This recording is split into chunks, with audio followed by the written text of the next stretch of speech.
সমস্ত ধর্মকে পরিহার করে আমি তোমাকে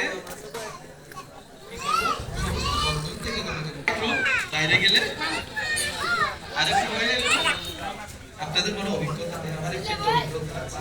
আমি বলবো অভিজ্ঞতাকে কি করতে হবে? ভগবান শ্রীকৃষ্ণের কাছে প্রার্থনা নিবেদন করতে হবে, পঞ্চম গৌরহরির কাছে প্রার্থনা নিবেদন করতে হবে, পরম বৈষ্ণবী কাতার কাছে প্রার্থনা করতে হবে। সে প্রার্থনা কিভাবে করবো?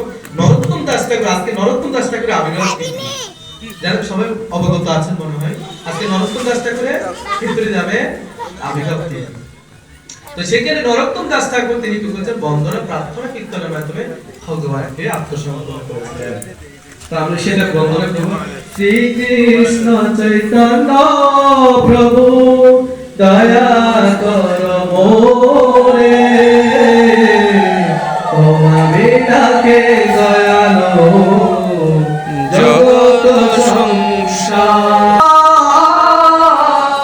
মসমপতিত প্রভু না পাই, দয়া কর সীতাপতি অদ্বৈত গোসাই, তব কৃপা বলে পাই চৈতন্য নিতাই।